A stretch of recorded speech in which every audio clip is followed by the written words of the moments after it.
Hey there, friends. So today I'm starting a new reaction series. I let you guys choose what TV show I was going to take a look at because I wanted to do more TV show stuff.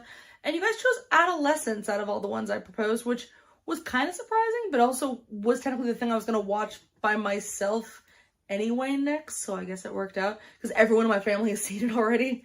Not like in a conspiracy way, they didn't watch it without me, but like it just so happens. And I've been wanting to watch this for a while. And I'm actually pretty spoiler free, I guess. I mean, all I know about it is the basic premise of just the family and their son is being accused of murdering a fellow classmate. Now, the thing I was really honestly most excited about this is Stephen Graham, who I guess is also a co-creator and a writer, which I did not know for this. I've been a big fan of his for a long time. I was used to be obsessed with the movie Snatch in high school. I loved Snatch, and Lock, Stock, and Two Smoking Barrels were like two favorites of mine. And for some reason, of all the characters in Snatch, and there are a lot, I loved Tommy, his character. I thought Tommy and Turkish were just the funniest. I love them so much. And I had like, to the point where I had a bunch of pairs of Converse, and I'd have my buddy write all over my Converse, and I had a pair that were Snatch Converse that had like their names on the toes. It was silly. But I mean, I've loved him in This Is England, and even Stardust, like in a bunch of stuff. Anything he's in, I always get excited when he's in it. I know he's in that miniseries, is it a miniseries or a movie? Boiling Point, which I haven't seen yet. But maybe I will. Anyway, so really I was just excited because it had him in it, not even knowing that he co-created it and was one of the writers, so that's cool. But yeah, I've just heard that it's really great. I've heard it's really well shot. I know my sister mentioned that. And it's gonna be a hardcore bummer. So, yay! Alright, let's go. Oh, goodness. Do you want to hear this? Come on. Morning, Dad. I have that bad stomach thing again. What time was it? 6 a.m. that? Commitment. Don't want to go, does he? Yeah, he knows Tracy will say no, and I'm the soft touch. What are you going to reply? Well, she'll sort it. He'll go. Know thyself. Mm-hmm. This is doing already a great job of like establishing, first of all, those two characters are probably not, I assume, not going to be the only time we see them. But also just like showing that this is an everyday thing for them, even though they know that I'm assuming they're probably either going to go find the murder or maybe go pick up the kid, because I know a lot of this has to do with like after he's incarcerated and that whole process, that it's still just a normal day for them. He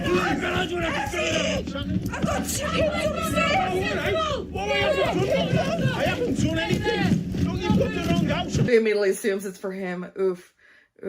That's gotta be, I cannot even imagine. I'm one of those people, I mean, I already have anxiety anyway, and I know people who don't have anxiety like this, regardless, but like, if there is a cop anywhere near me, I just assume I've somehow broken the law without knowing it, and I start to full-on panic. No. This is, oh God. I'm arresting you on suspicion of murder. You do not have to say anything, but it may harm your defense if you do not mention one question, something which you later rely on in court. Anything you do say may be given in evidence. Do you understand? Do you understand? You got anything in your pockets that may harm me or you? No. Okay. You want to change your trousers? Yeah. Want me to get your dad? Yes, please. Don't move. Stand down, please. Stand down. Really appreciate the set dressing here. With this, 1000% looks like it lived in. I love that the pictures of the family going up the stairs. You're seeing that there's just like, it's any family this could be happening to, which makes it feel so personal. And that moment with the kid where he's you know, out of panic, as I'm sure a lot of people would, when suddenly, oh God, there's guns in your face, wet himself. It's doing to this. There's a, look, I'm assuming probably the kid did it. So let's just say there is a chance that this kid might be, I'm not gonna say words like monster. I'm gonna say extremely troubled and obviously not in there. I'm not gonna use evil or things like that. It's silly terms. But clearly troubled, regardless. But what it's doing is it's showing us that cop has humanity, which we already kind of knew, and he mentioned he's a bit of a softie when it comes to his son and things like that, that he's, you know, that he sees, still like remembers to see the people that he's arresting, even knowing obviously what this kid is being arrested for, still takes a moment to be a person, but like, you can change your trousers, and also showing that this kid is seems just like any other kid. I mean, that room was so perfect. The space wallpaper and everything like that. Every bit of set dressing, making it feel like any young boy's bedroom. They're doing such a great job there. Sometimes it really, making things as looking as generic as possible kind of adds to it. Because then you could imprint anything onto that. That could be your family. That could be like, or your neighbor or someone you know. It just makes it hit harder. It's already kind of giving me chills. There's just something so terrifying about like, the parents have no idea what's going on. I just keep putting myself in kind of their place. It's just, oof. It'll just be for your searches, bloods, anytime you're talking to your solicitor, that sort of thing, okay? It won't prejudice your case, whatever you decide, mate. All right?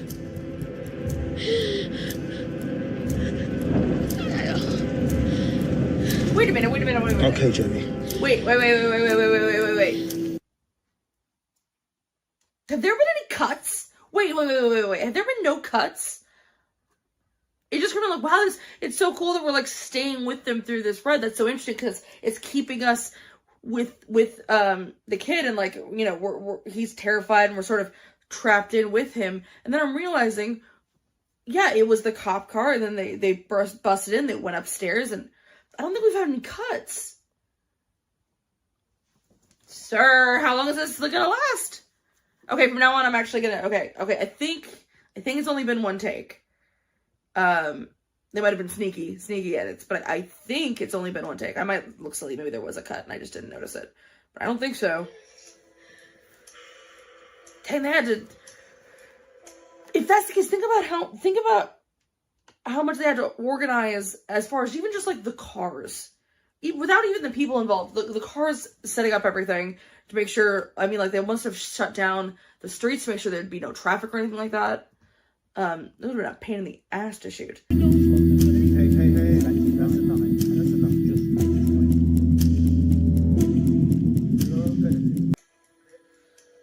I love that, which is all we're hearing is the taking and having their voices sound farther away, as he's kind of probably like, everything feels like his head's underwater right now. I always like it when movies do that, where they add those kind of effects, so we're again put more into the body of this kid.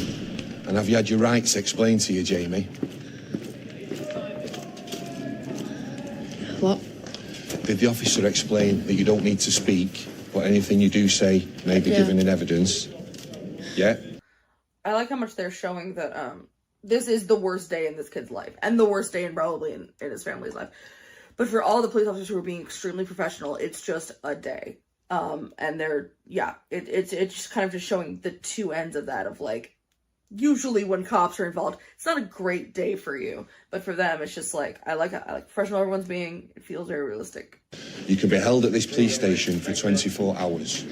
Your detention here will be reviewed by an independent inspector on a regular basis, so that you, your solicitor, or your appropriate adult can make representations about your detention at that review.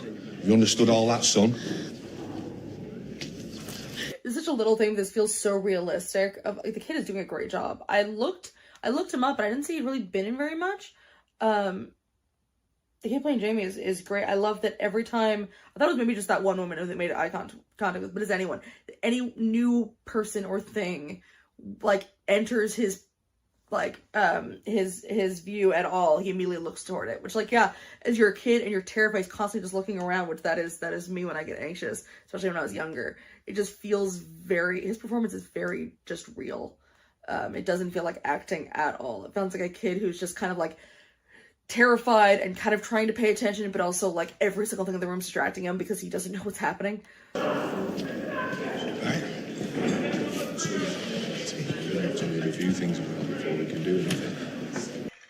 It's 15 minutes in. I think it's still been one shot. Are we doing this the whole time? I'm gonna die.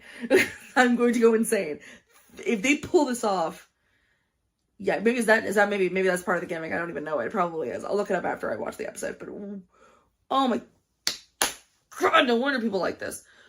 Oh boy. And we started off with the cop, and then we kind of passed POV. It was the dad briefly, and then it was Jamie, and we were with Jamie for a while. And then we passed back to the cops. I wonder if we're gonna stay in between those three, maybe just between the cop and Jamie. I'm excited. This is gonna devastate me, and I'm thrilled about it. That's the thing. Sometimes my mom doesn't get it. Where if I describe a thing that sounds really, really sad, like a movie, and I'm like, doesn't that sound amazing? And she's like, why would I want to watch something so sad? I'm like, because, like, feel things. Sometimes it's nice to feel things in a controlled way that you can turn off if you want to. Do I sound crazy? I don't know. Jamie has asked whether you'll be his appropriate adult. What's that? Or you'll be in his interviews with him, any bloods taken by the nurse, that sort of stuff. How do you feel about that? Okay, yeah. Yeah, all right. Why did he pick you? He's not good with needles. He won't. He'll be fine. It's so interesting, the mom going, why did he pick you? I wonder if it's a thing of just, like, I would be more of a comfort to him. Or is this the sort of, I don't, that's interesting. And I wonder why he did pick his dad. I mean, when I'm scared, I'd go to my mom, but maybe if he did do it, he doesn't want his mom to hear the things he might be asked. If, you know, maybe he's just ashamed. Maybe he hoped his dad would understand more or something, I don't know.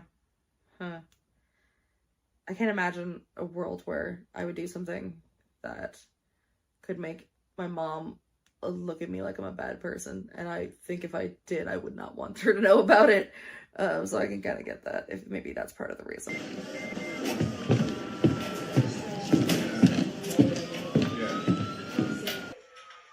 Also, really quick, I'm sorry, but I guess we're gonna go throughout the other cops too. I guess there's probably gonna be a bunch of POVs. We're just gonna keep passing it along, though, passing the POV along, because apparently I think this is all gonna stay one shot. Can we please just take a moment? These actors so far have been amazing, but the true superstar of this is the camera operator. My God. And then if you mess up, you have to go to the beginning again. That's the thing. Like, it's so impressive because I can't imagine doing it. I can't. I think it's so, I love one shots so much. I've talked about them. If you see my other videos, Ren videos, I get thrilled when it's a oneer. I love one takes. I think they're amazing, or one shots, but I don't know how you don't just implode at a certain point. It's like, forget it, we're gonna do a cut. That's why they sneak cuts in, because it's impossible to have to just start over again. After like the third, I'd be like, I can't do it. No, screw it. Why are we doing this? No one's making us do this. Why did we decide to do this? Because it looks very cool and it's very impressive. But I feel like if we've told no one we're doing this, let's just not doing it anymore. I don't know, man. It looks awesome, though. And what about Bruntwood? They sent over the files yet? Oh, I don't think anyone's actually been in the school yet, mate. It's early, innit? All right, well, can we get into his phone? Nope, it's locked. Can we ask him for a code? Not until after the assessment, we can't, no. And she's late. She is, mate, yeah. Yeah. You want to go through the plan again? I mean, we could. But honestly, I think we're good, mate. All right, I get it. Go and have enough. I'm going to have a walk. All right, I'll see you later. I thought that was fully, like, a line to set up an exposition scene where they're like, do you want to go over the plan again? Let's tell the audience what the plan is. The fact that she's like, nah, I'm good. And he's like, okay. It was kind of funny.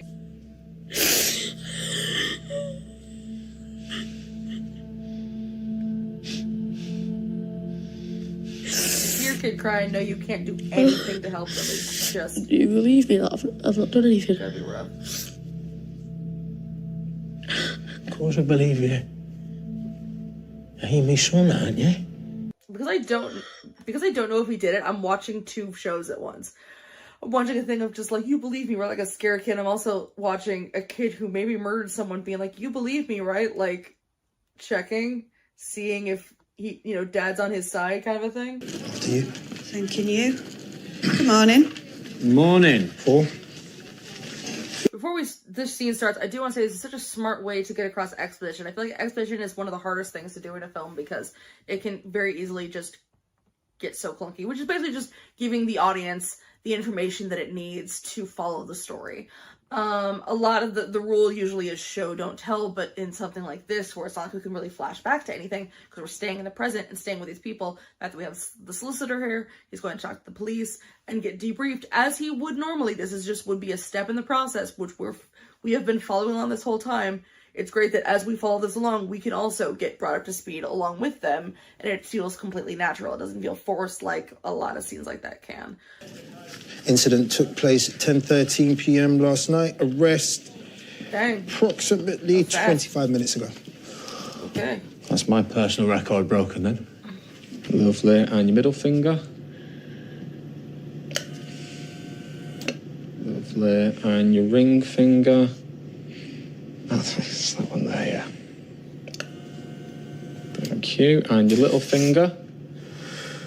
There's something about something like this where it is all being told in one take. It is all we are with them the whole time, whoever it may be, just with everyone in this situation the whole time.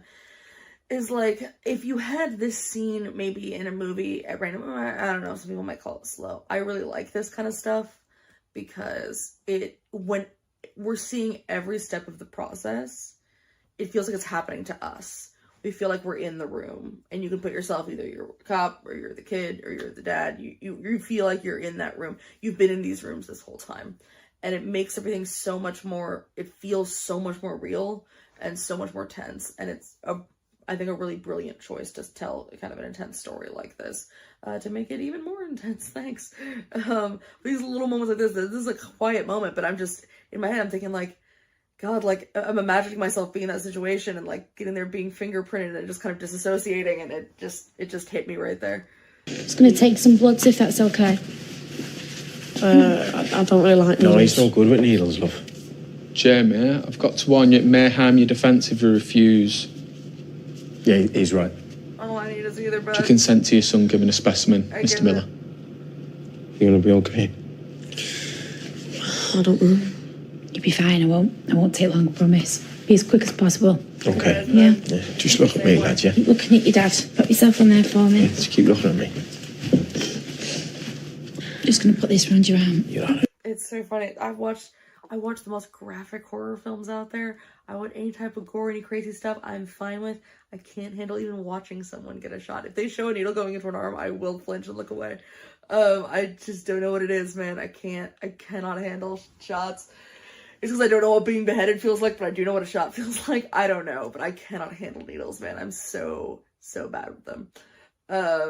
I don't cry, but I just like feel like I'm gonna be sick and I get a panic attack every time. I did actually, when I was with my dad one time and I had to get like a tetanus shot or something, I thought he'd make fun of me if I cried in front of him. And so I had so much tension building up me. I was so just like stressed that when the shot went in and it hurt, I burst out laughing because I didn't want to cry. I'm like a maniac. Just because I didn't want to cry in front of him, that I ended up looking like a psycho. But in this case, yes, I very much relate to you, kid. Just look at your dad or shut your eyes and go somewhere else. Nearly there. Right, it's all right. Nearly there. Keep looking at your dad. Look, is it done? Yeah. There you go. Good lad, see? No. Okay. Okay. Just keep your finger on that for me. Just for a couple of minutes. Sound. Well done. So I said I'm watching two things at once because I don't know if he's guilty. If he's innocent, it's a kid who's scared of needles. If he's guilty, it's still a kid who's scared of needles, but it's a kid who's scared of needles who might have just stabbed someone to death the night before. So I'm a little bit less sympathetic. I'm going to have to ask you to take your clothes off. All of them? I need to conduct a strip search. Is that necessary? Afraid so. I'm not too sure about this, mate. But there is a chance that he may have concealed things on or around his body.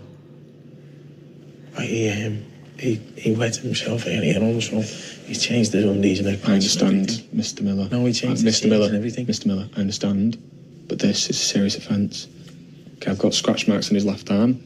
I need to make sure that there's no other cuts or bruises that we need to be aware of. I think this is a bit serious as well, don't you? I mean, how would you have felt if you were 13 and you had two grown men looking at your bits? I wasn't accused of a crime. That's it, though, mate. Accused. He hasn't been found guilty. He's been accused. It's so much worse. It's so much worse seeing the dad. Like, it'd be sad, obviously, if it's happening to the kid. It's procedure, and the kid would be terrified, but it's having the dad just helplessly watching this happen to his kid. It's just, like, literally making my skin crawl right now. I started doing this because I was just, like, I just felt so uncomfortable. I was like, can we cut to a different scene? No, we can't, because this is where we're at, and this is what's happening. So... And I'm sure camera's gonna stay on him for just pop your clothes off for me. So I need to observe, and then PC Grogan's just going to observe me, alright? Yep. So we get to watch him watch this. That Just want to pop your clothes on the side there. He's so good in this. Yep. And then face the wall behind you. Where he keeps watching and then kind of looking away from it because he doesn't want to be watching, but then he wants to make sure nothing happens. All right. Do you think you can decipher between questions you should answer and questions you shouldn't answer? I don't know. Is your name Jamie? Yeah. And where were you last night, Jamie?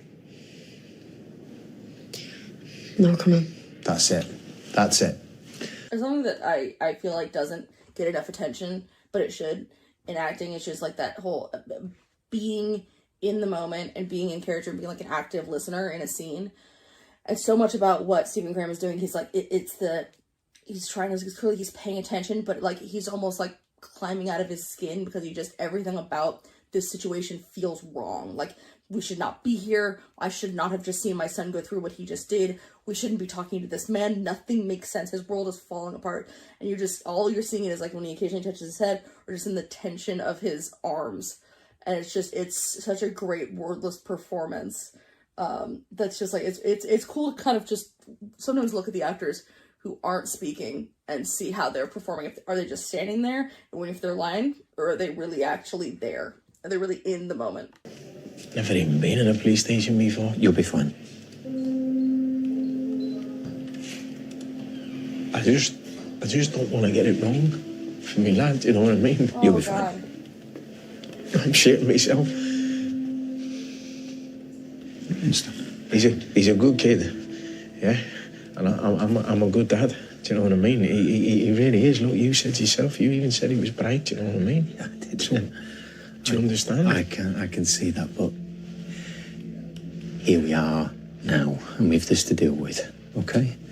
And I think the police have some pretty compelling evidence. Otherwise, they wouldn't have been able to ask for blood. They wouldn't have been able to make the entrance that they did. Now, I don't know what that evidence is, but I'm pretty sure it's going to become clear to us very soon. That's such a smart thing for the solicitor to do, to just be very clear of like, you know, it's letting him know like you don't process and be human, but like not you know, he's not saying that he did it or not, 'cause he doesn't know, and none of them know for sure, but it's letting the dad know like, obviously you're not gonna, they didn't just do all this for no reason, so don't be shocked. You're probably gonna hear something or see something that's gonna make you feel not great. I think he's giving really good advice. It's just Herbert, just his dad just not wanting to mess it up for his kid.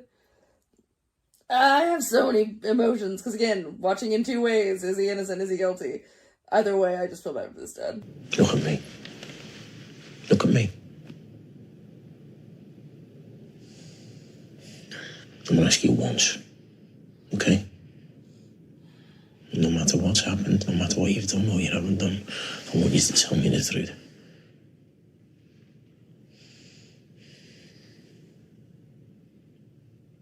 Did you do it?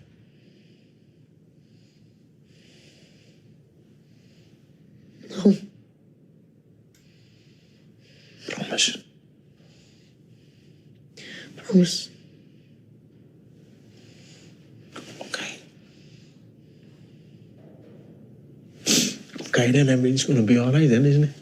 You gotta ask that the minute you're alone with your kid for the first time, but that was rough. Could we, again, another take moment. This kid is insane. I told, you know, when I went upstairs to help my sister with groceries, I told her that I was watching this, and she mentioned that it actually was the kid's first role. That's so much. Not doing this kind of role would be hard regardless, but doing this kind of role and then also doing all one shots is so much pressure to put on a kid. I mean, clearly he rose to the occasion, but my God, that is a lot to put on a young actor. He's gonna be thrilled when he goes to other projects. I was like, wait, we can stop. We can do another take. Fantastic. I'm D.I. Bascom. In attendance is D.S. Frank. We are talking to Jamie Miller, his appropriate adult, Eddie Miller, and his solicitor, Paul Barlow. The time is 6:58 a.m. That's on real time. Sit up. I'm going to start off with asking you what you did last night, Jamie. I'm sorry. That moment weirdly got me. It's just such a moment of like, I don't know why that's the weirdest stuff gets me. I don't know why, but in that moment, he's just like, all of the things going on, he's still in dad mode, and she's like, sit up straight. Like, you want to look good, you're on camera. I don't know why that got me, but it did.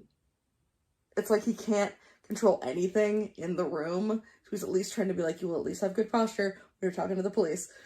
I don't know why that got me. I'm sorry. Do you know a girl called Katie Leonard? There she is. Yeah. Yeah. She's not in your age group, is she? But you do share some classes together. That's right, innit? English. We knew each other at school, but not out of school. Right. Her body was found at Crowther's car park just past 10:30 p.m.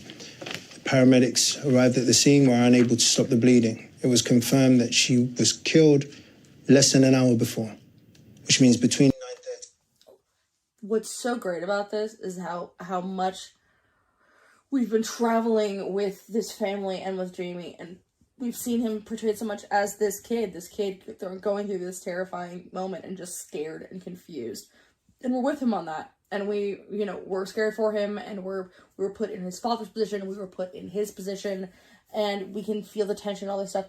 And now it's being put, it's going from like this poor kid to like, yes, it's 13, and there's a chance he might have actually killed someone. And suddenly it's peeling those back to, it's like he was this innocent character, and now we're not sure anymore. And I love when a storyteller can do that, when suddenly it can. And it's all happening in real time. It's all one take. But it's like, as the information is coming out, our view of Jamie is potentially changing. You do know what CCTV is, don't you, Jamie? Hang on. So I think that would be a good opportunity for us to take a break, have a private consultation. Shay? Shay, you all right? Yeah. Yeah? I really think that we should. I'd insist on that. No, but I don't think it's a good idea. Because he's told them, he's not even a friend, he doesn't really know it, do you know what I mean? Okay. And he's got nothing to hide. So, go on. So he's going to tell you? That's fine, we'll carry on. Yeah, okay. Okay. That's why, as much as like it like obviously the kid would want their parent there because they're scared, it shouldn't be the parent. It should not be the parent. It should be someone who's totally objective. Which of course the parent would be horrified for that, for their kid to be doing all this without them. It's still just better to have someone that's not emotionally invested and can kind of look at all this objectively. Okay, so Jamie, we've been looking through CCTV images of you and Katie from last night, okay? We've gone through council footage, local businesses. What we've managed to do is we've put together a timeline of her movements and your movements, okay? Now, even if it's nothing else, his father knows that he's just lied to the police because he just said he didn't know her outside of school. So if nothing else, he's just lied to the police. I'm now going to play you some footage. Oh, no! This is of you and Katie from the car park last night where a confrontation happened, okay? Boy, boy. I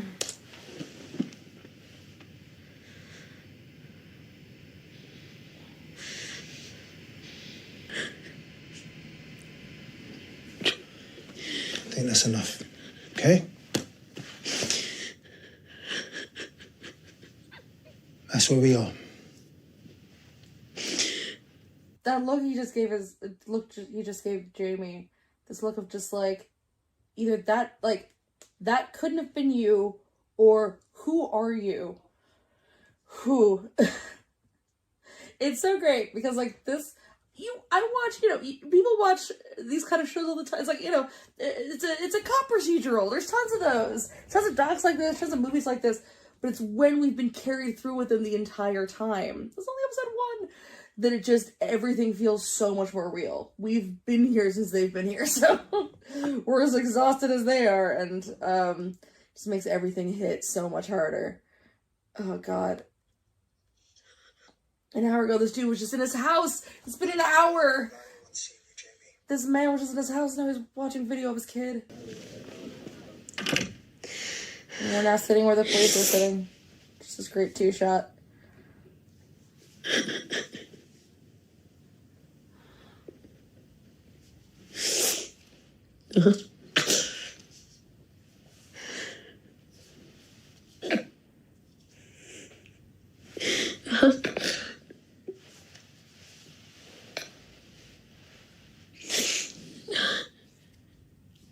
I bet he's seen his dad cry very rarely.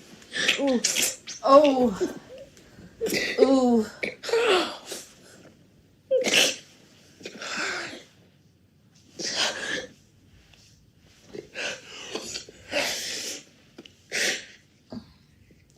What have you done? What have you done? He's gonna go tell his wife this? Oh, Jesus.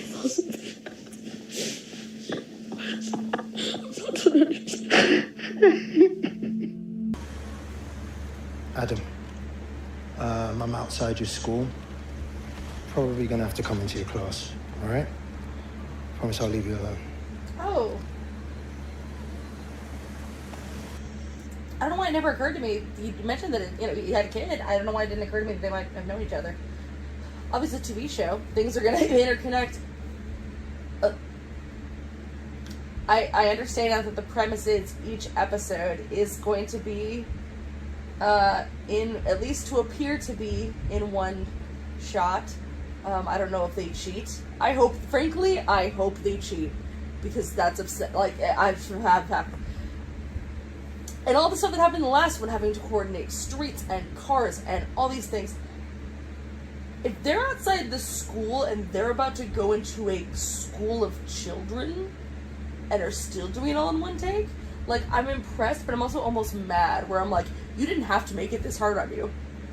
You didn't have to do this. You could have maybe brought each one of them in, or just not done it all in one take. It's like this thing of, I'm so impressed, that's so cool, but also, why do you hate yourself so much? Why did you choose to make yourself so stressed? Because it's impressive, I suppose. Tommy. Got a minute. See you later. The police are here. Of course they are. They're everywhere. I don't like it. Yeah, same. You heard from him? Everyone's talking about him. I texted him. Yeah.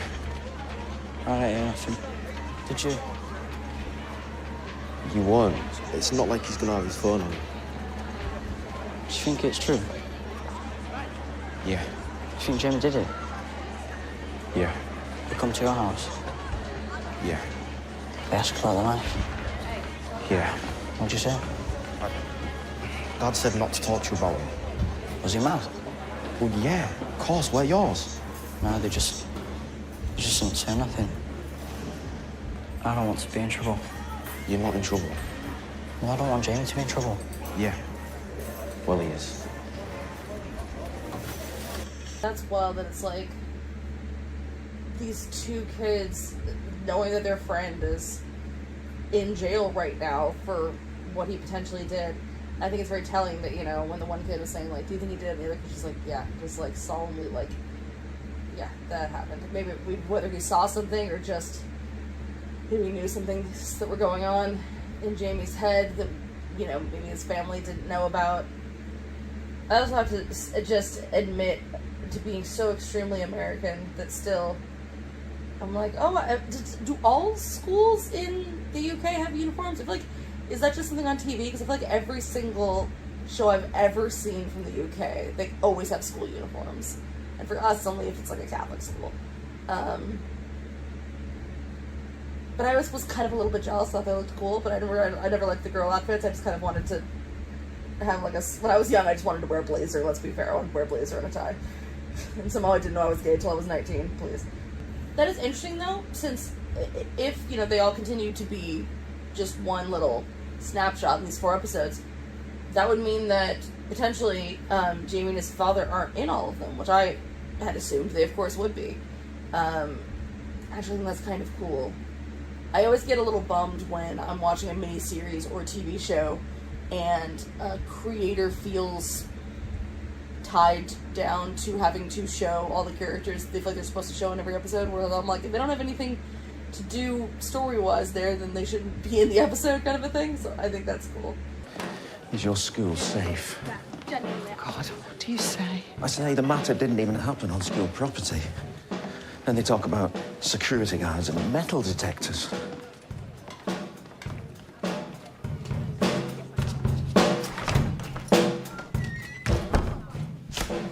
I kind of liked that a lot.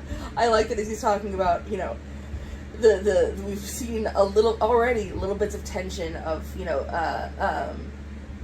of like the kids talking about what happened. There's just this right now at the school, there's this massive cloud hanging over the fact that someone is dead and that it sounds like someone else who went there killed them. That is insane. And these adults dealing with the idea of like, oh my god, these kids who we take care of and help teach, like, they after something like that would happen, you couldn't not kind of look at them differently, even though you know cognitively that, like, it's horrible, but things like that happen.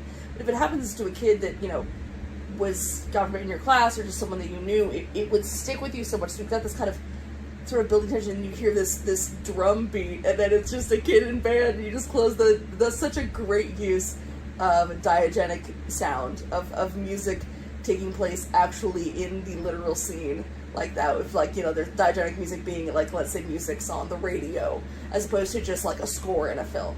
I always get a kick out of when it's used really well. I'm a big fan of diegetic sound. And yeah, I liked that. It was a little moment, but I just thought it was really neat. I dig that kind of stuff. Jed, you were good friends with Katie, that's right, isn't it? Her best friend. Ask anyone. Can you tell us about her? All you need to know is she's dead. She shouldn't be. Because she got stabbed.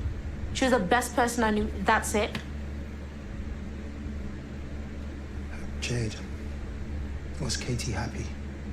Well, she didn't stab herself. What was her relationship with boys like, Jade? You mean with Jamie? She wouldn't go anywhere near him. Really? Yeah.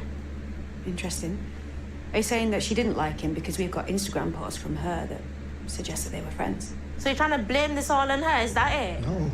Well, you've got video. Everyone knows it. I don't know why I'm talking. But you guys should reach to sorry another guy that killed her. Look, we're not asking you to talk bad about You are. You are. I can hear it, all of you. Because I'm sure she's heard stuff like that a million times. Heard it or seen it or whatever. Just like something happens and a girl gets blamed for it. And it's just like she's seeing all these horror stories she's ever heard of, probably. And now it's happening to her best friend who's now gone forever. Like, oh my gosh. Yeah, I'd be furious as well. Right, this is Detective Inspector Bascom. Hi. He's got something he wants to talk to you all about. All right, guys, look, as many of you may know, right? Oh, I'm so sorry. Detective Sergeant Frank. It's I fine. am sorry. Apologise. It's okay. As many of you may know, there was a tragic incident that took place the night before last, okay? I wonder if that was on purpose, to be like, oh, you know, the female cop being forgotten for a second, or if that was a genuine mistake. But of course, you make one mistake, we go back to the beginning of all of this, so they just let it go. Same with him messing up his line right there. I wonder if that was just a choice, or if that was just a, like, it was, I'm sure they had to have some kind of wiggle room. A minor enough mistake that you could kind of keep going. When actually, I really like moments like that, with that little bit of a line flub, because it feels very real. Of, like, it's a guy, he's standing in front of, you know, he has to speak professionally in front of a group of kids, which, speaking in front of a group of kids, I don't care what age you are, what your profession is, always stressful.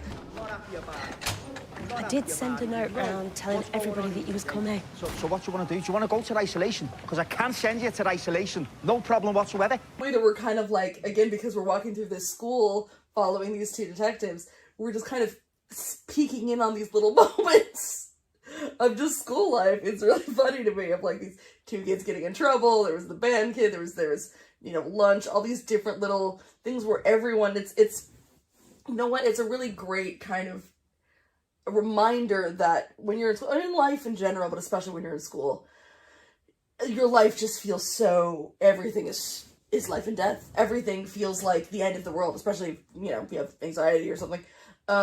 Everything always feels like the most important thing. And in reality, there is no main character. Everyone's the main character and no one's the main character.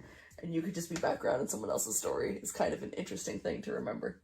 When I was around your age, I ran into a bus shelter because I wanted a black eye. I know, it's crazy. Don't ask. I was probably a bit younger than you, maybe about 9. Did it work? Well, I wanted to look like a cowboy.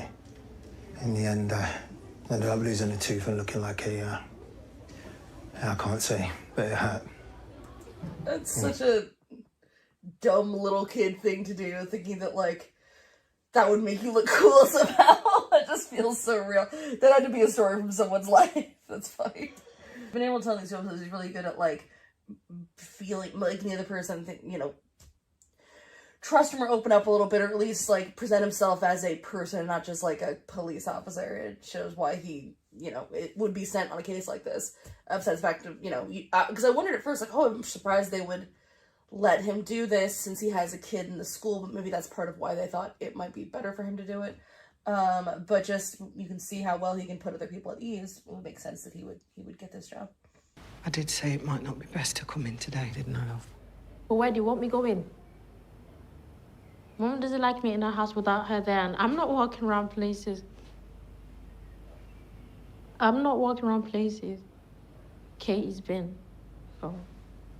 God, that's rough. You know, I really like that this is episode 2. I don't know what episode 3 and 4 are, but I love this episode 2 because, you know, so much of episode 1 was just a lot of confusion and chaos, and us, the audience, trying to, kind of with Jamie's dad, trying to catch on what the heck was going on. And the, you know, the doubt of like, what's he being accused of? Did he really do it? What's going on? And Katie was just a name. Katie was a name and a picture, and that was it. And while we still haven't seen Katie, obviously, like, she's gone, we're never going to see her. As opposed to just being like, she is a face of an event. In this, you see her more as like this hole that exists, this absence, which makes it feel more like, less just like a, I mean, you always, obviously, whenever you hear about a true crime story, when you hear about a murder, you always know that, like, someone died here. Like, something awful happened when you hear about a murder case, but it's seeing the aftermath, the effect it's left on the people that they loved. It makes it kind of get to you more than just reading facts on a paper, you know what I mean? And I really like that this is what they're doing with episode 2. So that when we go back to Jamie, when we go back and we see whatever's coming next, when we get into probably interrogations and things like that, Katie's not just going to be a name, a picture. We're going to know that she was this person, and, you know, the teacher said that she talked a little bit too much in class, or, you know, this girl said that she was, like, the greatest person she ever knew. Even if we're never going to meet Katie, we're going to know a little bit more about her, and it's a lot harder to brush off, because we're going to get to know Jamie. We've gotten to know Jamie a little bit, but it's letting us, the audience, not just have it be one-sided of, like, the character we know versus the picture. We're saying we have this character we know, we're also having this girl that, like, maybe she was really great. Maybe she was, like, she sounds like she was amazing. And isn't it sad we're never going to get to know her? You know what I mean? Even though she's fake. It feels more like a loss to us that we never got to see this person. And I think that's really, really smart. I like that a lot. She was my best friend, miss. She was the only one who actually... She was the only one who actually thought I was okay. I don't know what to do anymore. I don't know what to do anymore because it's not like I have anyone else doing. Yes, you do. No, I don't. Yes, you do. Look, you've got lots of people. Listen to me. No, I You've got don't. You lots only of say people. that. I'm not. When you're that age, obviously your friends are kind of everything to you. But I was one of those people also that I had one friend, maybe 2 friends. I had people I talked to in classes, something like that. When it came to, like, people who actually knew me, people who actually, like, who I trusted, it was one person. In middle school, it was 2 people. That was it. And if one of those people suddenly, you know, my best friend in high school, if suddenly she disappeared, I don't know what I would have done. I wouldn't have had anyone to talk to. And there were people that I knew, for sure. But I still would have felt like, yeah, there were people I know, but there would have been no one who knew me. You know what I mean? I feel like that's what this girl feels. And it's just, yeah. Especially when you're young and just, I don't know, I just feel like all your feelings are, I mean, people act like when you're younger, like,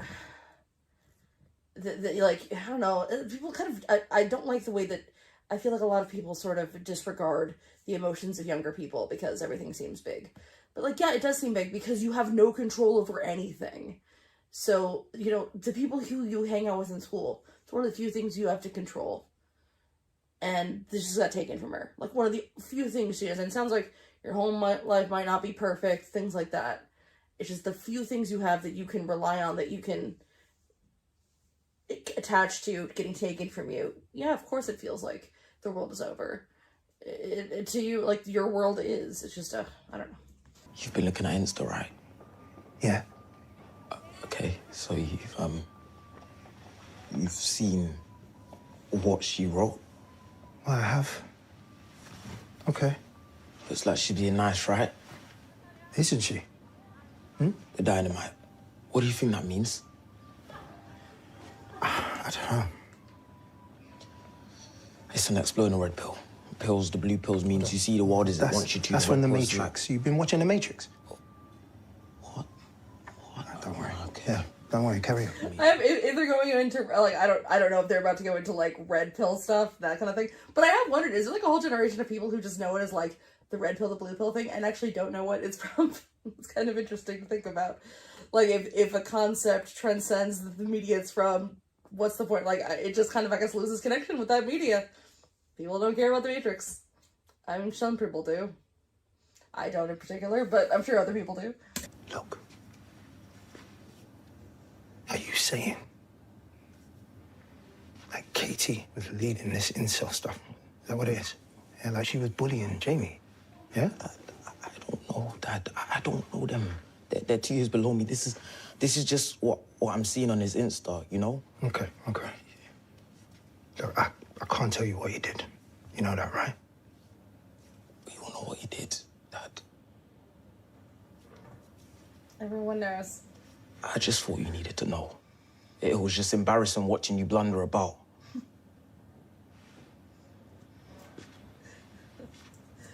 That's so real. It's not even like, I want to help you with this case. And we're like, this is sad to watch. Like, you're bad at this. Let me help you because yipes. Does any of this Instagram stuff affect you? It's not about me. I know. But does it, son? You don't call me son. You call other people son. You never call me son. Ooh. Okay. Interesting. I'm sorry. Okay. Listen. Yeah.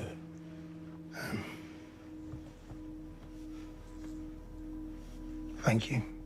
Yeah? Yeah. I appreciate it. Yeah. I should, get back to the last bit of class. Okay. The fact that he just, in that moment, could not make eye contact with his dad, even like his eyes just couldn't rest on him, is rough. He felt both emotionally and physically, obviously backed into a corner there against the wall. But, ooh, that was painful to watch, man. And, of course, like, and we've seen him be so good at communicating to all these people, and, of course, not to his kid, which is how it works sometimes. You want kids? You have never asked me that question before. I know. I'm just... It's not something you ask your colleague, is it, sir? Well, you can ask your mates, can't you, and no. No, not really. I never wanted him. No? I do love him very much. Is he all right? And that is the longest he's spoken to me in a while, so... Oof. Surely that's a good thing, no? You guys gotta work on some things. Sometimes I don't think I'm the right fit for him as a dad. You know what I mean? I can't tell if that's an incredibly terrible thing and hurtful thing to say, or an incredibly insightful thing to say. To say you might not be a good match for your kid, as far as, like, are you the right person to be their parent? Is that terrible? Or is that just you really understanding yourself? I don't know. Maybe a bit of both? I don't know. Do you know what I don't like about all this? Go on. Right, the perpetrator always gets the front line. A man raped a woman. We followed Jamie's brain around this entire case. Right? Yeah. Katie isn't important, Jamie is. Everyone will remember Jamie, no one will remember her. That's what annoys me. That's what gets to me. I think you're wrong. I think we're here for Katie. We're here for her parents. We're here to get answers. It's our job to understand why. You can't understand why. Do you actually think you can? We've got the video. We know what he did. You're not going to know why, mate. Look at all the things we've seen. But it's also a different perspective they're both looking at it. He sees it as, it is about Katie because he's seeing it as, like, we can, almost in a retroactive way, save her. We can get closure. We can end this, and that, in some way, is being the hero to bring an end to this case. Whereas she's like, no, I'm talking about like a human being. I'm talking about, again, it's about Katie because it's about ending a case on a good note. She's talking about a person. And it's just a little bit different. It's just a little bit different. What does the word incel mean to you? What? Incel. Sorry. Katie called Jamie an incel. What does it mean? Who'd you know? Was she bullying? Why are you always talking to me? What do you mean, why am I talking to you? Tommy! Talk to him! Fuck Tommy! What's it got to do with anything? What? You know Jamie. He knows Jamie. No, he doesn't. Not like you. I kind of love this kid a little bit. Listen. The actor, I mean. I'm going to ask you one question. Like, what I mean? Fucking serious answer. All right. Do you understand? Yes. Did you help him get that knife? No, man. Ryan, do not play with me. Did you help him? No. Hey! There's a dead fucking guy. Everything is so intense, and I like that this kid is not playing it. Like, I don't know if some people would see this as a bad performance because it's so kind of mellow, but in that way I think it feels so realistic to a kid. Just like, I don't know, talk to someone else, get out of my face. Like, just constantly put out, I think is such a funny and real way to play this. Come here. I don't want to lift it, I'll take the bus. No, I'm not offering you a lift. Come. Here. Look, I'm hungry, right? And I was gonna go and get some chips and a can of Coke. I wanted to know if you wanted to come.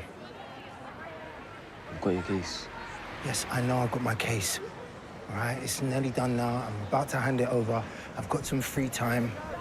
I want to spend it with you because I love you, all right?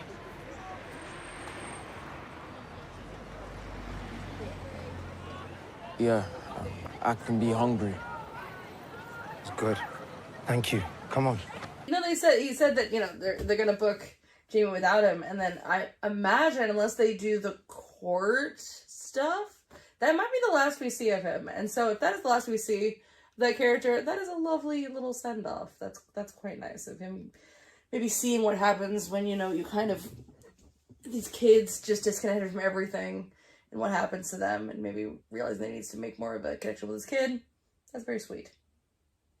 We're happy for the minor happy endings we can get in this show, because I doubt there's going to be many more. Probably none. How fragile we are. How fragile we are.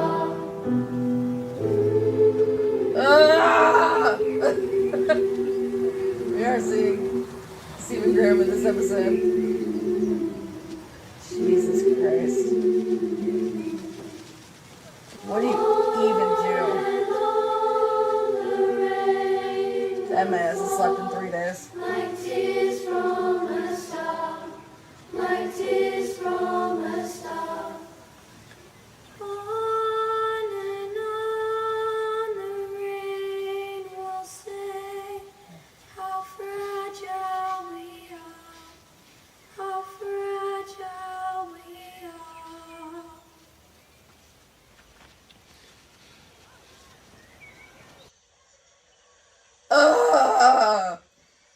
Wait, and oh god, for that to come just after, see, with the detective and his kid of like, we don't know if maybe, I think they made it a kind of ambiguous if maybe the kid agreed with the incel stuff or was just explaining how the emojis work. The whole thing of just the 80, I don't know enough about incel stuff, the 80-20 thing. Was he explaining it just because he knows about it, or is he a believer in that? And the fact that, like, you know, he's connected with his son to maybe make sure that kind of thing, that we don't get another Jamie. Maybe we won't get another Jamie here.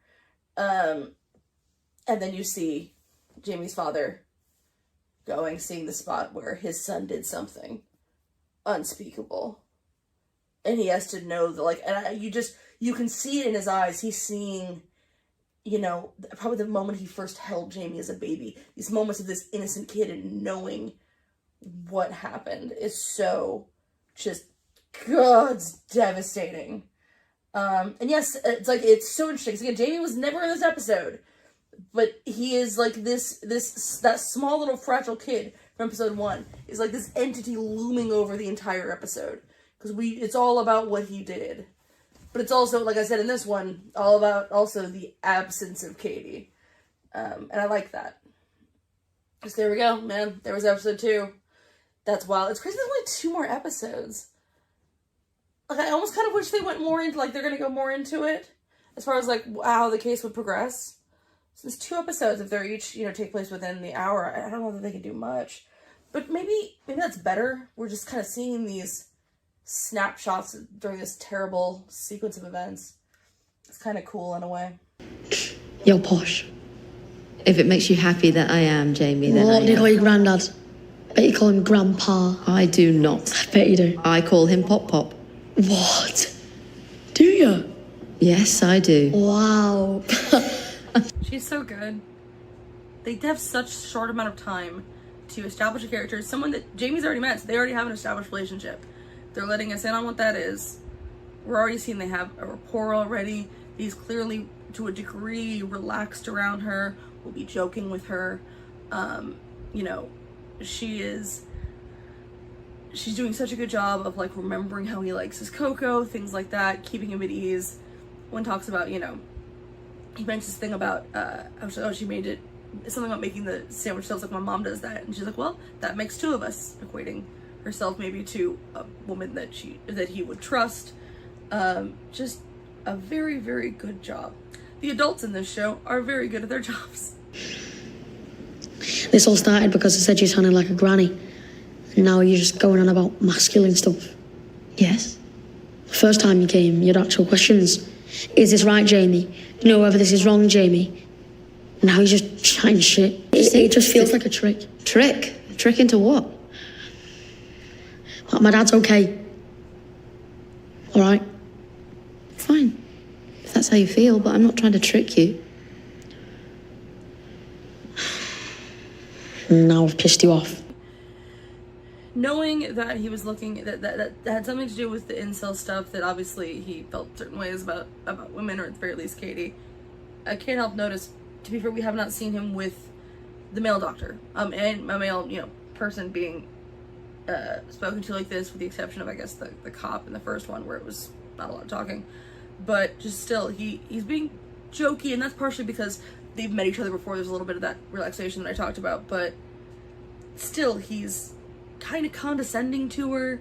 He's telling her how she's feeling. I've made you mad. Like, I don't know. I'm thinking too much into it, but I just feel like it's interesting to point out that he is feeling more like he is in control of the conversation. Partially, possibly because he's speaking to a woman. Can you get me out of this place? I'm afraid I'm of no use to you there. Why couldn't they put me in a proper prison? A better facility wasn't available. Or put me in a madhouse? It's a secure training centre. It's mad in here, you don't understand. This was the best place for you to be. Ryan gets to stay at home until his trial. Ryan isn't accused of such a serious Accused. crime. It's all accused. Jamie, if you do not sit... Look, I fucking want to sit down! You do not tell me when to sit down! You do not control what I fucking... Look at me now! You do not control what I do in my life! Get that in that fucking little head of yours! And then when she was saying sit down, it wasn't like sit down because I told her, she was like, sit down or I have to go. It's like telling him to do something and then explaining the consequences of not doing it. And we just, how the way that it kept, I mean, ever since he was talking about I guess his dad, his dad's reaction to watching him play sports, but really it was the entire conversation. We were just slowly seeing that anger build up and build up and build up and build up into that point. Oof. And that's probably what a lot of people have said. That's probably what Katie saw. That's terrifying. I can do what you do. I'm sure I couldn't do what you do. Do you want a job swap? It's your hours. It's your wages. It's your holiday allowances. No, I like my job most of the time. I hate mine.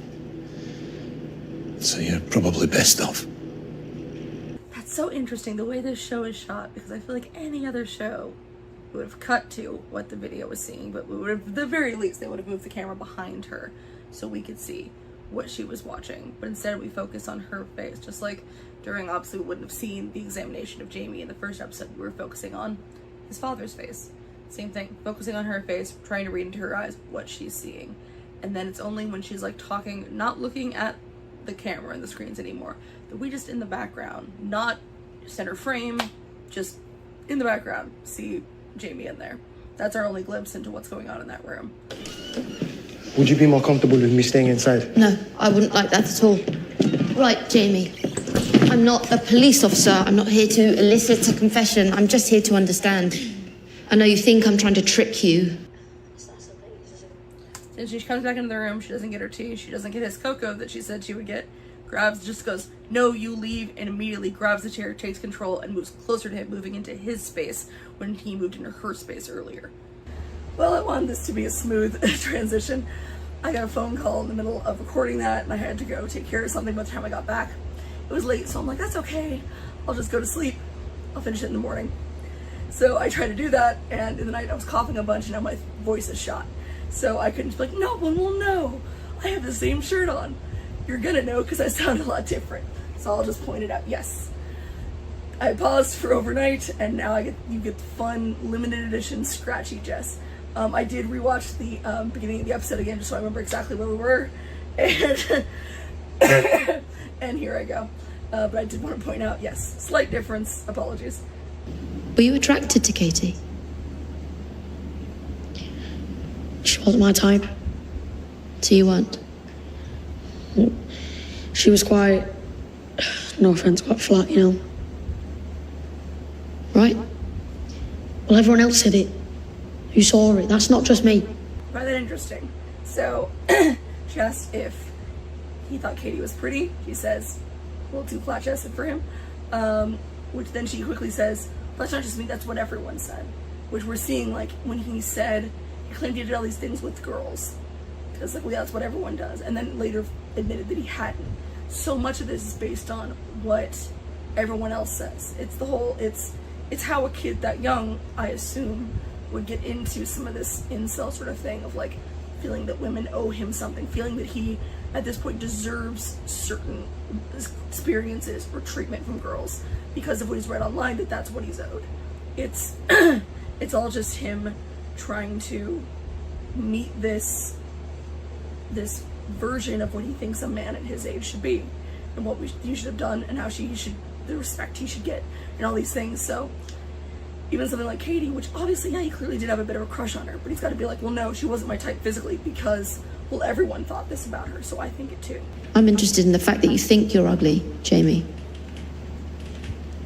Yeah, I'm fascinated. I'm interested in it because what you think is more important to me than what is true, okay? So how do you feel about being ugly? How would you feel? You don't know. You're not. You're pretty. This isn't about me, Jamie. What? You don't think you're pretty? I'm not the interesting person in this room. You don't think you're pretty? You do think I'm ugly? I haven't passed judgment on either of those things. If you think about it, for very good reason. Oh, for very good reason. I want to understand you. To understand my understanding of my understanding of my understanding. Yes. The other bloke is much more easy. Okay. Him checking whether I understand was much easier. Whether I understand what I did. No, fuck off! I didn't fucking say that! You fucking putting words in my mouth! It's like a fucking trap in here! He keeps comparing her to the other psychiatrist he saw, the male psychiatrist. Keeps explaining, like, why couldn't you be easy like him? You know, he probably just asked very straightforward questions. Or maybe just he didn't feel challenged because he was speaking to a man. We don't know, because we weren't there. We don't know, just like she wasn't there. All we know is what she knows. And she can't know what the other person said. So it's just like, we have to presume, was that person just not very good at their job and just asked really basic questions? Or they just have different styles? Or was it just because it wasn't a woman, he didn't feel threatened, he didn't feel judged and attacked and contradicted? But the fact that that line was so good of like, I don't care, I care about what you feel versus what is true, which I think is very real, like, you know, because what a person feels about themselves is true to them. What was that? Hey? What the fuck was that? Signal away like a fucking queen, yeah? Sorry, this just that that bit of body language there was a bit terrifying. And she didn't even say anything. It was just like signaling him away. It's just like, Oh, I'm gonna let him finish, but I think I know what he's thinking, and it's upsetting. But just the way his eyes narrowed there, this kid is so good. And we've seen him just go all over the place in this conversation. From being like playful and silly to kind of nervous and angry, and in this part feeling like righteous anger. Oh, so scary. I need you to sit down. Right up in her face.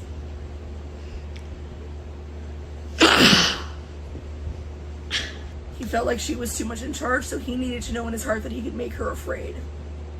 Probably like he did with Katie. God, this is so interesting and horrifying. Love this. I do. I love it. It's awful. I think he hates the idea of, all waving off like a queen. I think that was very much like, oh, you think you can just get a guy to do whatever you want. And to be clear, I wouldn't assume all these things necessarily if we didn't hear about the whole incel group thing. This wouldn't be my immediate reaction of like what a guy obviously thinks. But just based on that little piece of information, I'm inferring that that is the stuff that he's been brainwashed with from online, and therefore that is, he's seeing it all play out in front of him now, the way he thinks it's happening. She wrote this. No. Are you allowed to ask these questions? As Dylan passed these questions fit? Yes. I think it's interesting that he keeps constantly asking what's allowed. Whether it's what she's allowed to do or what he's allowed to do. He seems obsessed with what is allowed. I don't think it means like, I think in her case it probably means like, is this okay? But obviously like she wouldn't be doing it if it wasn't. Unless she's a bad person, but she doesn't seem to be. But with things like, why do you put up pictures on your Instagram? I don't know, am I not allowed to? Whether it's just that's the phrase he uses to kind of dismiss things, or if it's just, it's the constant worry of what he's supposed to be doing. What is the correct thing to be doing? But he just seems so stuck on that. Are you alright? You look a bit red. Did I scare you when I shouted? She wrote this on your Instagram. I'm only 13. I don't think I look that scary. Because that right there isn't a kid who's scared and lashing out. It's not a kid whose anger got away from him. That right there is a kid who's enjoying that he might have scared someone or hurt someone emotionally or whatever it may be. That is a scary look. That is a troubling thing.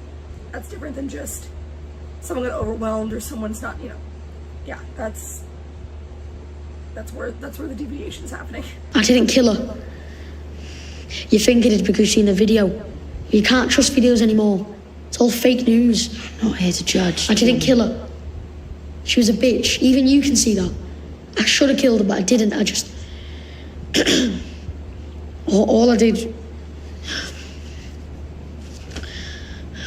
did was...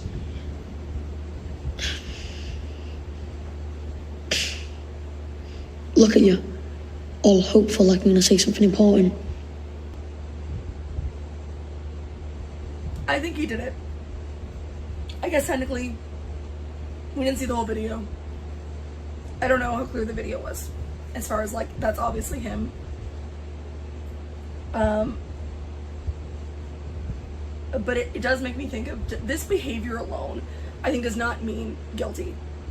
Because you know what it makes me think of is, and I'm going to try to talk about this without going into extreme detail because God knows I could talk about it for like an hour.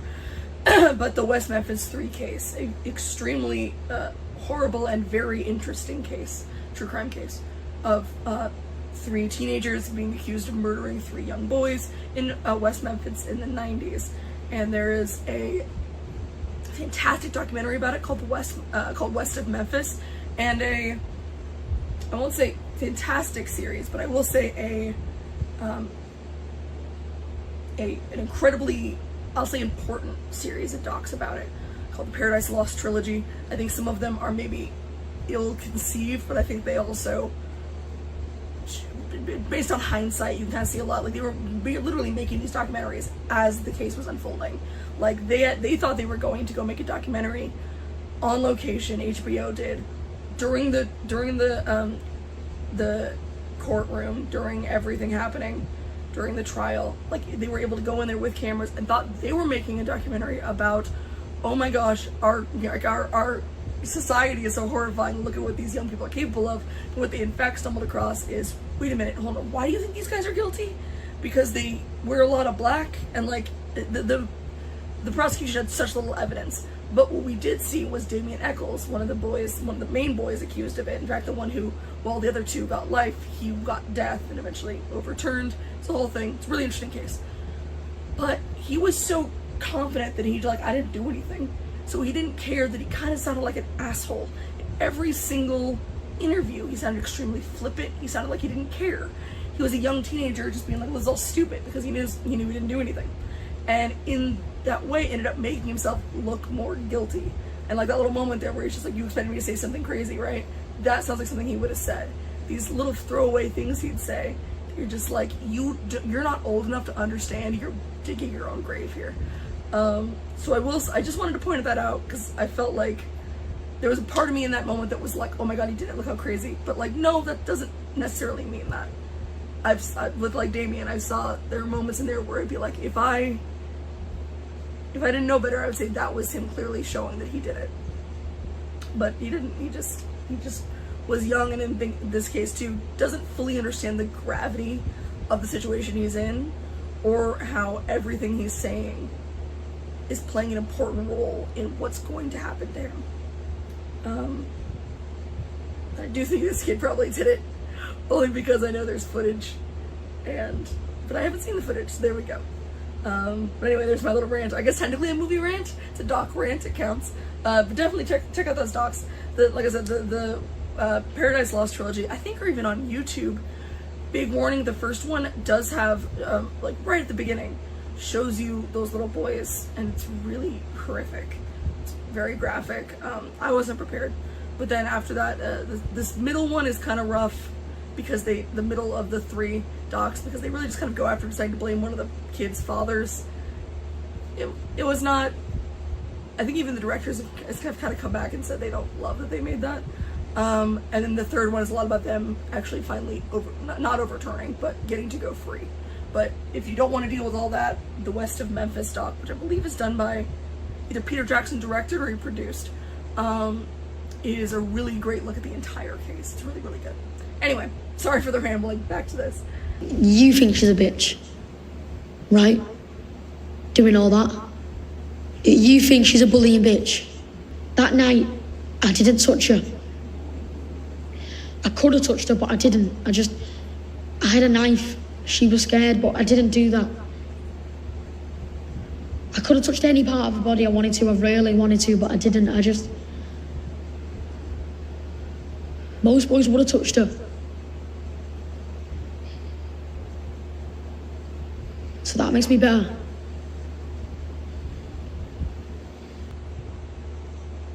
He really thinks he's a good person because he didn't assault her when he could have. He thinks he's better than the average because he didn't assault her when he could have. Oh, Boise. Fuck me.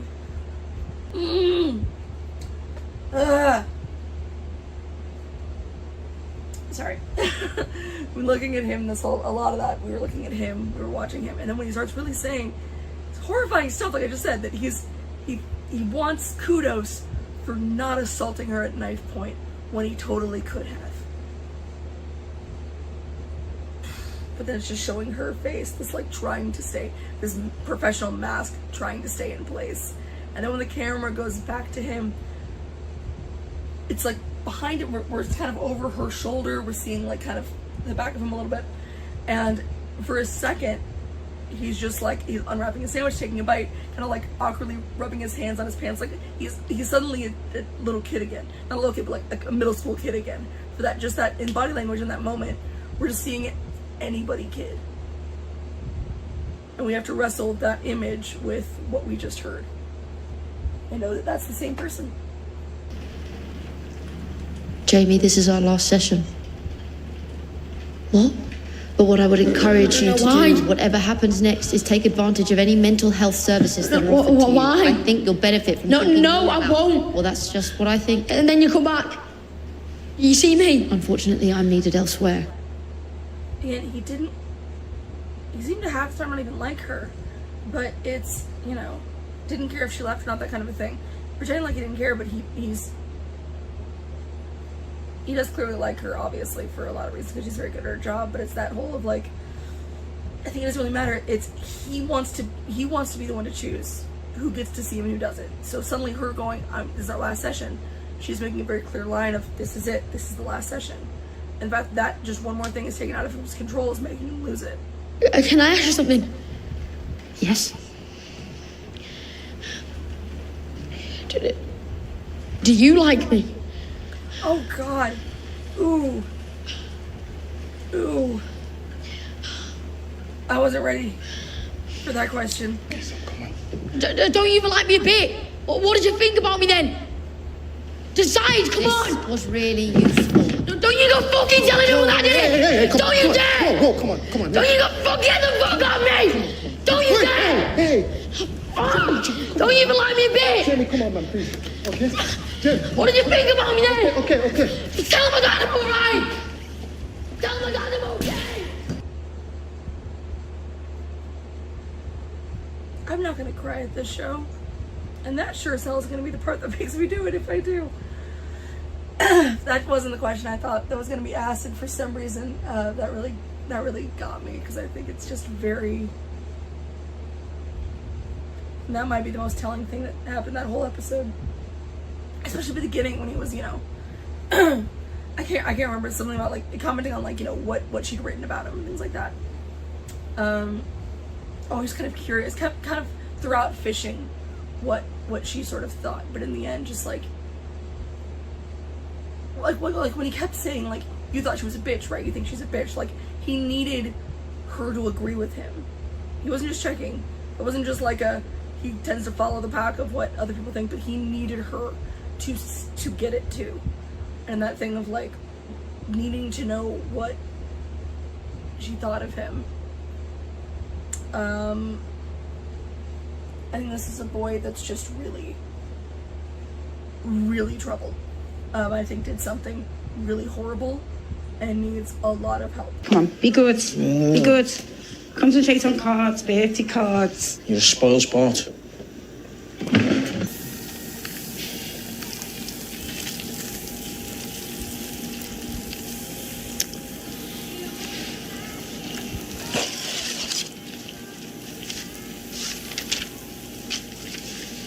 He's so good that we see the address is clearly a stamp, and just based on that and his face, we know exactly who that card is from. And we're seeing that, like we've seen in every single episode, whether it was the school or the police station or the hospital, the whole idea that life continues despite other people's lives stopping.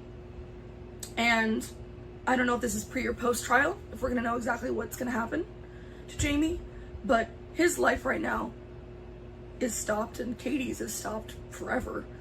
But this family is clearly trying to put their life together. It's nice to be able to see a little bit into the glimpse of maybe what this dynamic was like before everything happened, because all we've seen of them is that morning, that horrible morning. And so to see, you know, a little glimpse of maybe what their normal was like, or what they're trying to get back to normal. And we're just gonna see it get sucked away probably right now.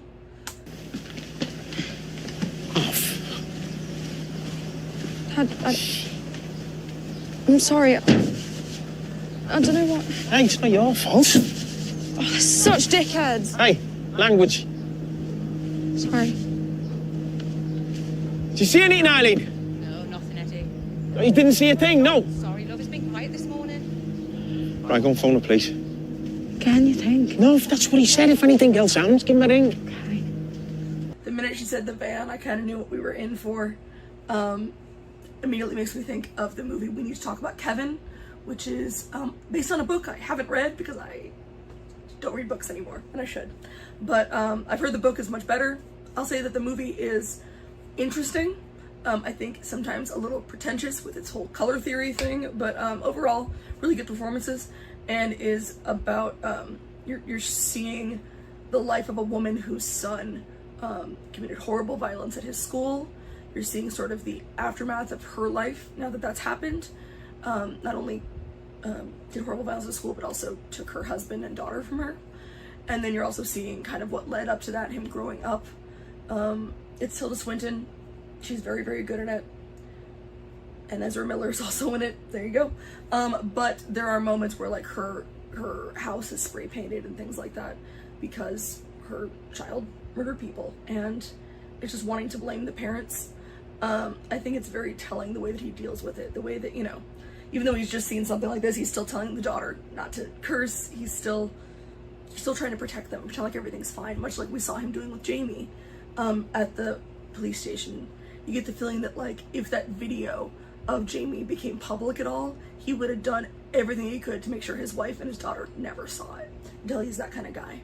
And just the fact that every single neighbor, no, I haven't seen anything. It's just, you're immediately getting the vibe that regardless of what happened, the family is now, especially him probably, because, especially if they, you know, it got out that he was maybe having, that it was because he was, that because of the incel stuff, if that was, you know, if that's been brought up as a motive, potential motive, they're of course going to assume that he taught him that. It's just, it's really heartbreaking.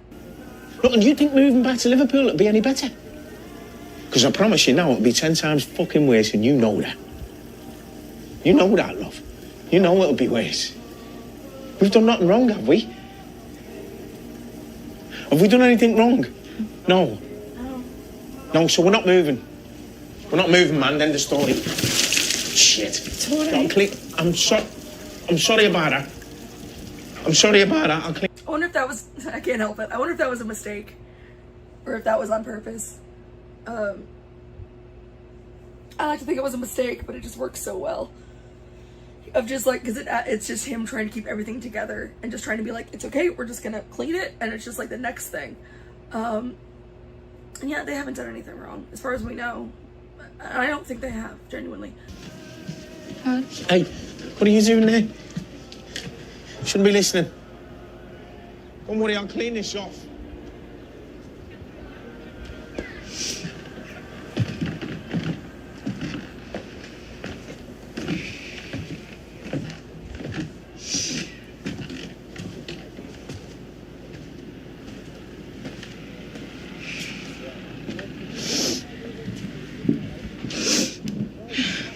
That same walk we saw in the first episode, that same walk up the stairs with all those pictures on the wall.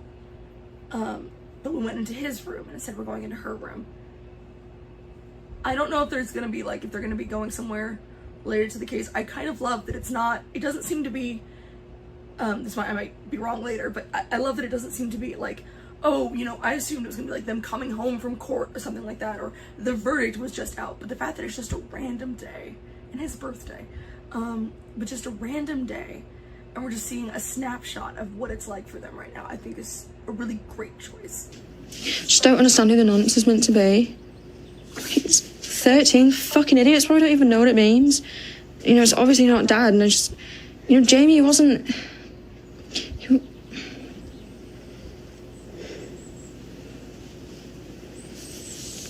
I found myself in his room the other day, giving it a hoover. Yeah. I didn't know what to do, really. I can't go in. It's so hard, them talking about, you know, the mom talking about going into Jamie's room and not sure what to do. You hear similar things like when a child dies. It is like he's dead, but just worse. Because, yeah, they might see him again, but they're never gonna see him again. The Jamie that was in their heads, the Jamie that, you know, was their son or little brother, the way that he was, that version of him, that image of him is gone forever.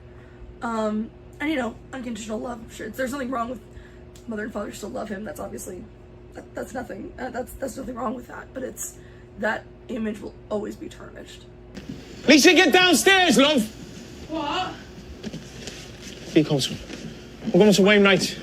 Can't I just say it? No, you can't stay here. Someone's just vandalised the van. Who knows what they'll do next? I'm not leaving you here on your own. Why would I want to go Wainwright? Because I'm asking you to go to Wainwright's. Because I've got the breakfast on. Girls, please, girls, do me a favour. Please, help me out, love. I'm trying. All right, yeah, we'll all go. We'll get the tea back. Hey? Get the tea back. Okay, yeah. Ooh, he's he's just trying to focus on the thing he thinks he can fix. This is heartbreaking to watch.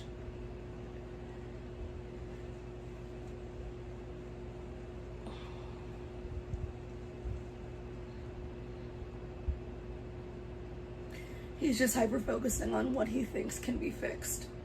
He can get that off the car. It'll take work, but he can do that. He can't fix anything else he feels like in his life right now. God. Ugh. Keep your eye on our house, Eileen, would you, love? Of course I will, love. Yeah? Yeah, I'll keep... Make sure you text neighbourhood watch as well. Well, just saying.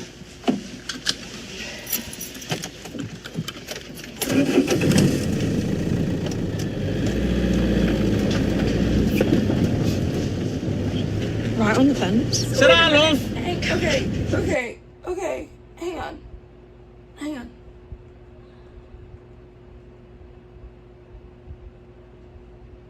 Okay, so the camera's been following them around. I need to go just look up how they did it.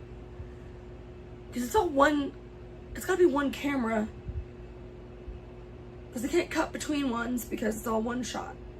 The way that it slid across the car, I'm assuming means like they maybe had an apparatus to the front of the car, and that was it, like kind of sliding into place to be able to then point at the car as it was going. That's the only thing I could think of.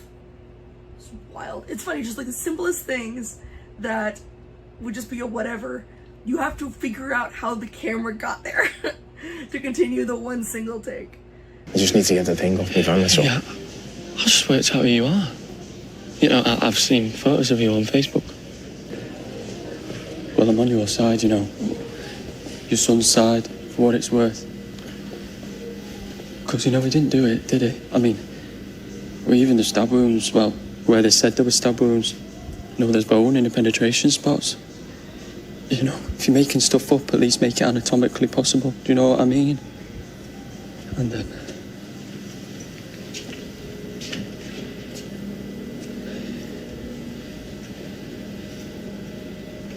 I've seen the photos of her. You know, so you've got my support. Can you just get me the paint, please, mate? Sorry, yeah. I just want the paint, sure. lad. Just, you should get me a good lawyer, that's what I think. You know, if you crowdfund it, there's lots of us that get behind it. The way he couldn't make eye contact with the guy. Well, at first he said, I'm on your side. I thought he meant like with the way he's being treated. It's like, no, he's on Jamie's side. And just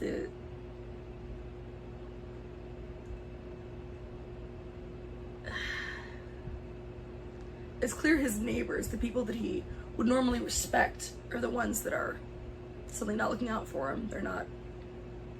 They're pulling away from him. And then people like this, which I was willing to give him the benefit of the doubt, when the person came by and he stopped talking, it's clear that he did a woman on purpose.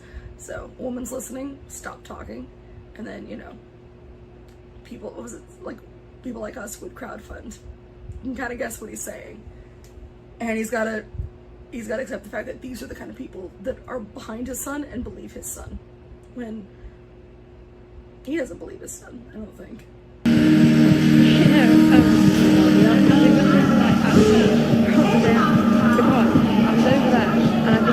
By the way, they're making everything now sound echoey. It's all like he's so locked up in his own head, which we saw that in the first episode with Jamie when he was in the car and he couldn't quite understand what was being said to him because he was just so locked in the moment, locked in his own head and just kind of shut out. He's got tunnel vision right now and he can't hear anything going on around him. You can tell that chances of saving the day are dwindling.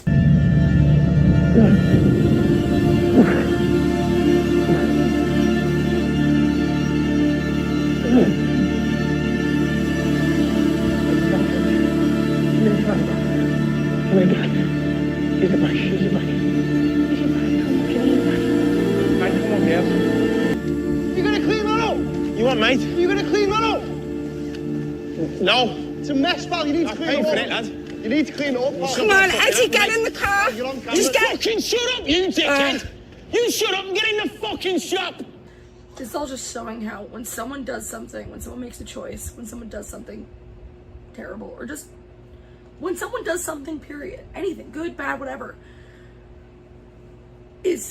they have these rippling effects. It's the whole like throwing a stone in water thing. It has these rippling effects that you can't even comprehend, don't even think about the way that it affects everybody. The way that what Jamie did and the things he had to do like affected some positively, like the cop starting to, you know, speak more to his son, or the situation of this man just crumbling. And couldn't get arrested because he just totally went after him with he didn't go after him, but he, you know, brandished a weapon. Not great. And you know that this family, it's like, you can tell this is how it's been. It's the roller coaster of like everything's good and then it's not good. And just that walking on eggshells. And when they were in the car earlier and kind of being silly, occasionally would wipe his eyes. It's almost like you can't tell if he's just, if it's trying to force a normal moment, or if it's so happy the normal moments happening and knowing that they're so delicate that it could go away at any second. It's that fear of like, what's the next thing that's gonna break this bubble here?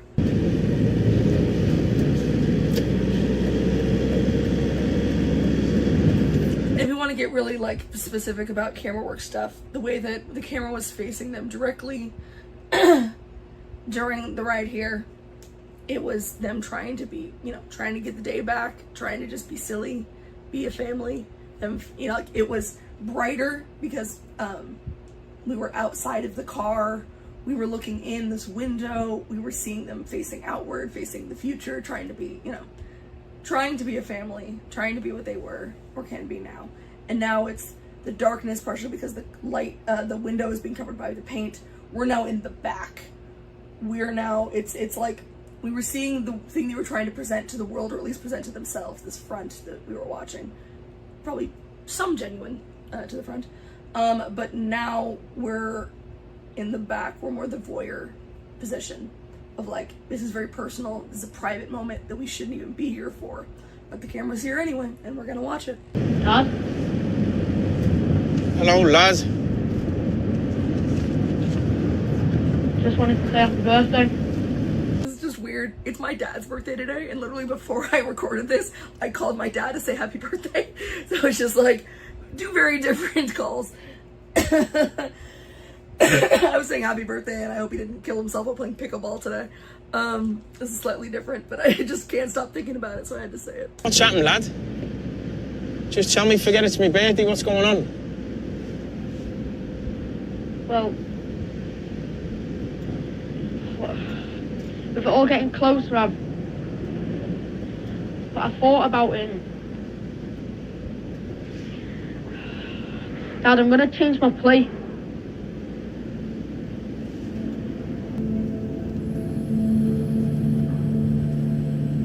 Dad, I'm sorry, but I'm gonna plead guilty.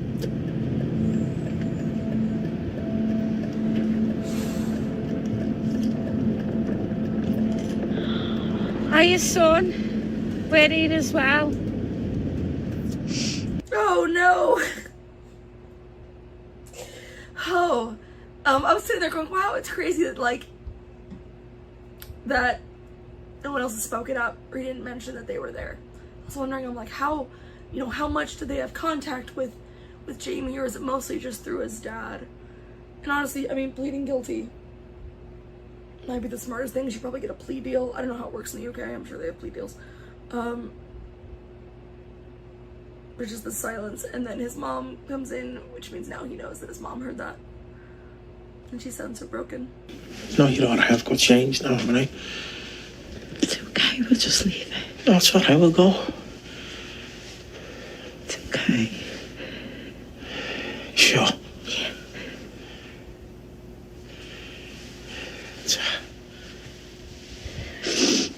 I love that she did that.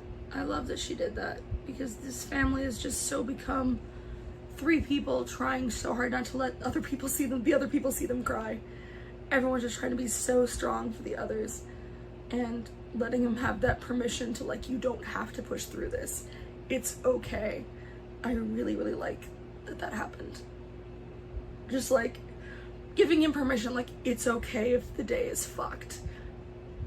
It's allowed to be. You're not gonna hurt us by forcing this day not to be fucked. Oh, I mean, me being in there, you not being in there, please. Can we not do that again? That wasn't what I was saying. But what are you saying then? You saw the tape, I didn't. The way his voice hitched right there, it's like you could hear the volume start to go up, like he was about to yell at her. Like, cause he, you know, he was about to get loud with her, and then just like, almost like a hiccup, he went back down. Like he's trying so hard to keep it in. Oh, this is killing me. He has a terrible temper, but so have you. Don't say that. I didn't give him that, did I? What, did I give him that? No. But I do sometimes think we should have stopped it. Seen it and stopped it.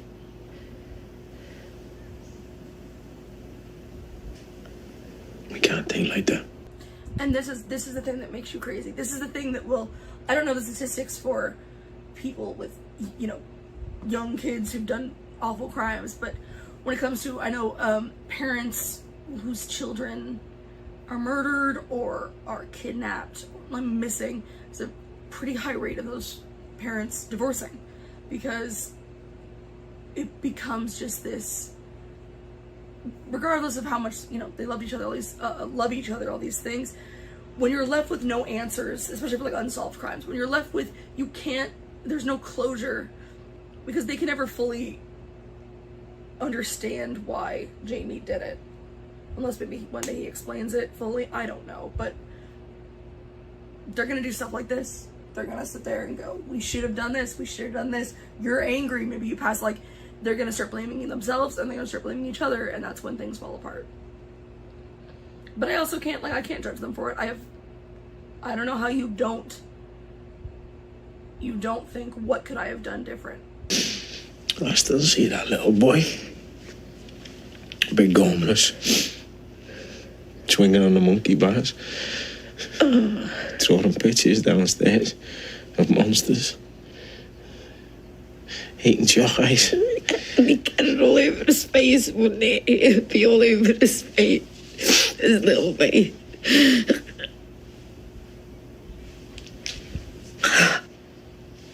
Feels like it was yesterday. It was. It was. Oh. He just kept saying it over and over. He just kept saying it wasn't me. Dad, it wasn't me. And I believed him. I wish he'd have picked you. You'd have done better. No. Yeah, you would. You'd have done better. I just keep thinking back to that moment in the first episode when he's talking to the lawyer, where he's just so terrified of messing things up for Jamie that he doesn't want to do the wrong thing and make it worse for him. I think shows like this are important for a lot of reasons. I think it's not just like, hey, parents, pay attention to what your kids are looking at on the computer. Though you should a little bit. It's hard. What's the healthy medium of, like, don't be a helicopter parent. You don't want to be checking their search engines every 5 seconds. But also kind of know what's going on. But I think this is also important to show that, in this case, a single killer, one-time killer, but I think it's important, especially with like serial killers,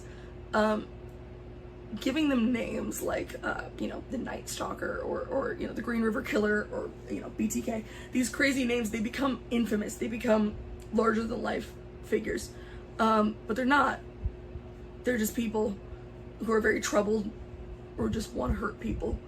And I think it's important to always keep in mind that they are people. That's kind of why I have there's tons of true crime podcasts out there. And one of my favorites, really the only one I ever listened to, is Last Podcast on the Left. Because it's partially a comedy podcast, it's very dark humor, but they sometimes will kind of make the serial killer into a bit of a joke. Basically just saying, like, they'll dramatic readings and comment on how bad BTK's poetry was and things like that. What I think that does is it takes them off of this weird pedestal. It takes away the mystique, and it's just like, this guy was lonely and he was a jackass, and this is what he did, and what a piece of shit. Like, it's not making him someone worthy of worship or worthy of copycatting or things like that. It's showing just like when they're talking about Jamie just being a little kid. And it also shows that, you know, a person did that, which means people can do that. We're all capable of terrible things. So, just, I don't know, man. It's a line from, it's a Patton Oswalt line attributed to his wife, his deceased wife, but it's chaos be kind. That's just a thing I like to live by. I'm literally saving up for my first tattoo, and I want it to be that on my wrist. It's just it's a saying that I just always kind of like. The world is chaos. Just try to be kind, man. We can rent a film here. Yeah, that's a good idea. Yeah, we could find some popcorn. Got popcorn somewhere? Yeah. Can I take away? Yes. Yeah. Oh, please. Prawn crackers for everyone, eh? Prawn crackers for everyone. Can we have some breakfast? Should we start with breakfast? Yeah. I love that. For a minute I was wondering if they were gonna like go back to what their original plan was, and I like that they're not. I like that it's not like, all right, we had this talk, which is probably a long time coming, and they just kept talking about how like we made him. It's like, well, you also made her, and she seems like a very, you know, mature, lovely girl. So you made them both. You can't control everything about a person. But I like that the plans are just a version of the original plan. It's like, it's let's take what the hope for the day was. We're gonna go out to the movies, we're gonna go out to Chinese, we're gonna do all these things. Now it's like, we're not capable of that right now. We just can't do it. Well, what's a version of that we can do? And it's at home, it's takeaway, it's I like that they're just doing the version they can handle. I think that's strangely, I don't know, hopeful, I guess. Through the skin of a child.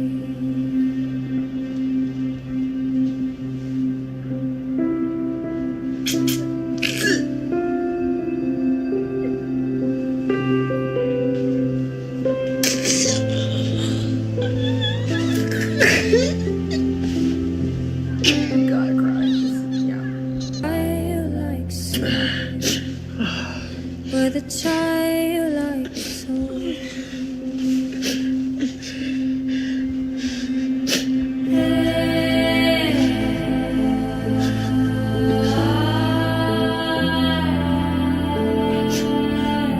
I'm sorry, son.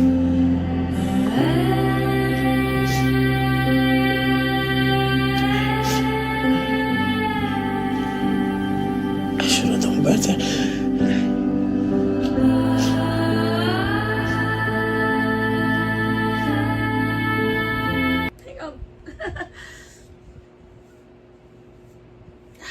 Son of a bitch. That got me. Whew. Alright. Yeah, that got me. It's like when he was looking around the room, he was kind of the fact that my voice is so bad makes it sound like I'm crying worse than I did. I am choked up and there were some tears, but I'm not. That sounds like I've been like sobbing. He was looking around, you know, at the kid he remembers, but also was almost like, you have to imagine he was looking around for maybe signs, like something that could explain it. And just tucking in a little bear in there. It represents the little Jamie that he knew. Oh, sorry. Oh, it broke my heart. But yeah, I mean, maybe, maybe, the fact that Jamie has switched and said guilty, it's very clear, even just in this little bit, that it might actually be really good for the family to be able to just kind of fully process and grieve and move on. And it's gonna be up to them how much they're still in Jamie's life afterwards. We'll see. Because if they had moved, they wouldn't have seen him again. Who knows how much they're visiting. Yeah, I don't know. That show was good. That was good. Son of a bitch. Remember when I started reacting to stuff, I'm like, oh, I'm never gonna be one of those people that like cries on camera. But I did. And I teared up a little bit in Next to Normal too, but so it goes. So there we go. That is it. That is Adolescence. It was very, very good. It was amazingly shot and unbelievably acted. I know it's up for some Emmys. It should win some. We'll see. And yeah, there you go. Although I think maybe by the time I post this, the Emmys might have already happened. In which case, I hope you won. Alright. Thanks so much for joining me, guys, and we'll see what's next. Bye, everyone.